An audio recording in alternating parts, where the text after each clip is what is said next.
Hey guys, Sean here and welcome to the F1 Word. Now once again both championship titles have been wrapped up with races to spare, so you might think that's it for the 2020 Formula One season.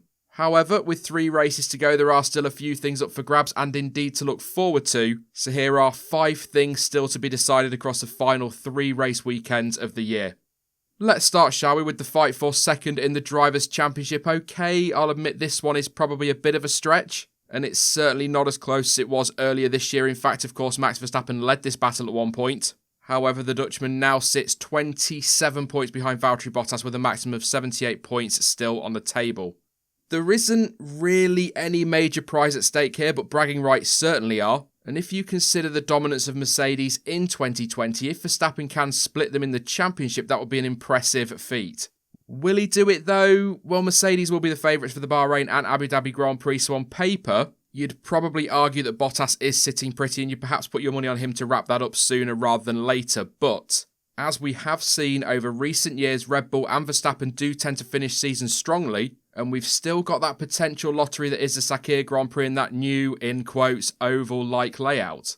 I think it's fair to say that Verstappen will need Bottas to have a rough weekend or some luck to fall his way if he is going to overturn that deficit. However, it is something absolutely worth keeping an eye on. And you never know, a DNF for the Finn and the door could be thrown wide open in that scrap.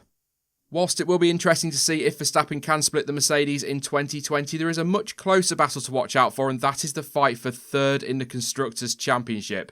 What a fight that's been this year, with the Bahrain Grand Prix just around the corner. Racing Point currently occupy that coveted third place with a 5-point cushion over McLaren in 4th, and Renault are just a further 13 points behind in 5th, and as unlikely as it may seem, Ferrari are even threatening to get involved as they now sit just 6 points behind the French manufacturer. All of that means the gap between 3rd and 6th is currently just 24 points. The big question is, and possibly one of the most difficult ones to answer, is who will come out on top. Like I say, a tough one to call. As I've been banging on about all season, one weekend Racing Point looked to be the quickest. A race later, it's McLaren with Renault in control the following week. It's been such a thrilling and enjoyable battle, and at times has kept the racing very interesting this season. But this one could really go either way. Let's assume, and there's a lot of assuming going on here, the top 4 consists of 2 Mercedes and 2 Red Bulls for the final 3 races, and we get no drama at all. That means the teams trying to land that 3rd spot in the championship are fighting over a maximum of 54 points. Of course, again, that only works on the assumption that Albon, for example, puts that Red Bull where it ought to be and we get no chaos. Sort of a worst case scenario, if you like.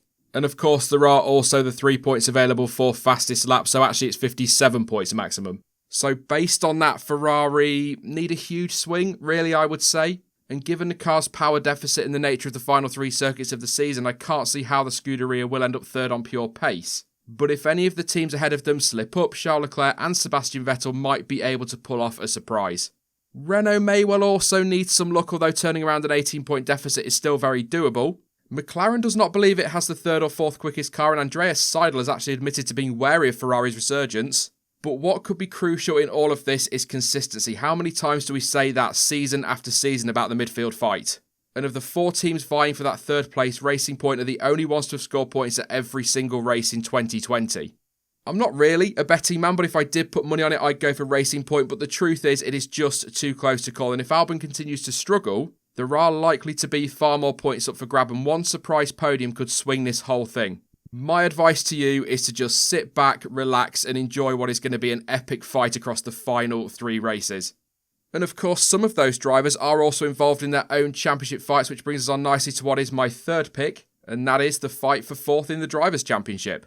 Following his brilliant podium in Turkey, Sergio Perez currently leads that battle with 100 points, but is just 3 clear of Charles Leclerc. How is Charles Leclerc 5th? But anyway, and Daniel Ricciardo is just 1 point further back in 6th. And whilst it is possible that Carlos Sainz, Lando Norris, or even Alex Albon could still do it mathematically, actually, if we're doing the whole who is mathematically in contention thing, then you can throw everyone down to Daniel Kvyat into the mix. But being realistic, it is likely between Perez, Leclerc and Ricciardo. To be honest though, given the crazy year we've had, I'm not totally ruling the McLaren boys out of this one either. Although it must be said Sainz is 25 points behind Perez and Norris 26 points off that 4th spot. So I guess you never know, but it's going to be tough for them. But I reckon Perez will take this one. I really do. He's been so strong lately and has only failed to finish inside the top 6 once since Mugello, and that was P7 in Portugal. So hardly a terrible result. The Mexican also has a point to prove as he continues to try and stake a claim for that second Red Bull seat, but even so, I still think this will come down to a handful of points. So once again, as with the battle for third in the Constructors, one great result or one bad result really could make the difference here. Moving on, but sticking with the midfield, pattern developing here, there is one hell of a fight at McLaren between Carlos Sainz and Lando Norris, and who will come out on top in that teammate battle. Right now, the two of them are separated by just 1 point. Sainz on 75 and Norris on 74, with the two of them level at 7 apiece in qualifying. There is nothing to choose between them. This one, though, is all about bragging rights. Although Bottas or Verstappen might get a slightly nicer trophy at the end of season FIA Gala for finishing second in the Drivers' Championship, there is nothing but pride on the line at McLaren. Norris's seat is safe for 2021, we already know that, but he will want to beat Sainz before the Spaniard makes the move to Ferrari, and equally, Sainz will want to get one over on the Brit and then leave the team on a high. Of the two, Sainz is certainly on the better run of form, picking up a whopping 34 points over the last 4 races, compared to Norris's tally of just 9 points. But when it comes to qualifying at those 4 races, it's 3-1 in favour of Norris. What a scrap it's been. But if I'm picking one of them to come out on top, it has to be Sainz based on that recent form. In all honesty, though, I'm just looking forward to watching this one unfold over the next few races. And with everything else in that midfield this season, it really could go either way. But I'm going to say Sainz because he's just on that incredible run of form. Finally, away from the championship, another thing to be decided is who will be Max Verstappen's teammate next year. Alex Albon is under, I think it's fair to say, huge pressure to find some form and keep hold of that seat at Red Bull for 2021.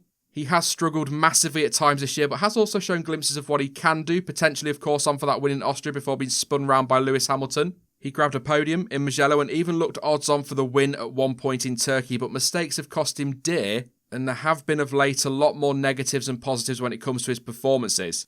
So since his podium at the Tuscan Grand Prix, undoubtedly, by the way, the highest point of his season, Albon has taken just 7 points from 5 races and is just 7 points clear of the driver who occupied that seat before him, who is, of course, Pierre Gasly. All of that has led to much speculation about his future. I'd say that's a bit of an understatement, but anyway, with Red Bull previously stating that he had just a couple of races to stake a claim to be Verstappen's teammate next year, but it now looks as though he will be given to the end of the season to show the team that he deserves another chance.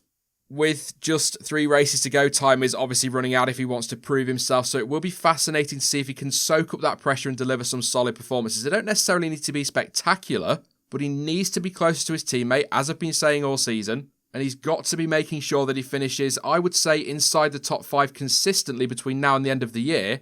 Otherwise, with Sergio Perez and Nico Hülkenberg, for example, waiting in the wings, he could find himself left out in the cold, not just of Red Bull, but of Formula One. Just lately, every single race weekend has felt like a big one for Albon, but the next 3 are absolutely massive. A few bonus picks for you just super quickly. We'll start with Williams. Can Russell and or Latifi grab a point from the final 3 races, or will it be a pointless season for the team?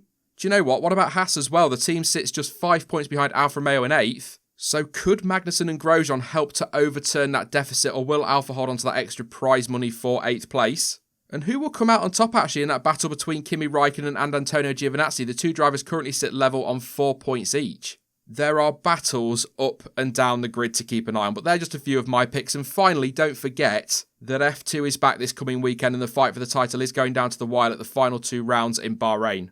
4 races to go and Mick Schumacher sits 22 points clear of Callum Ilott in second, and just 51 points separates the top 6. If you have not been watching Formula 2 this season, I highly recommend tuning in for the final 4 races. It looks set to be absolutely epic. Like I say, they are just a few of my picks then. It's not an extensive list, but what are you looking forward to and keeping an eye on between now and the checkered flag falling in Abu Dhabi? You can, of course, let me know your thoughts down in the comment section. That is it for this video then, but I will be back with content across the final 3 race weekends of the year as always. But in the meantime, don't forget that you can of course follow me over on social media, and all of the links you need for that are in the description down below.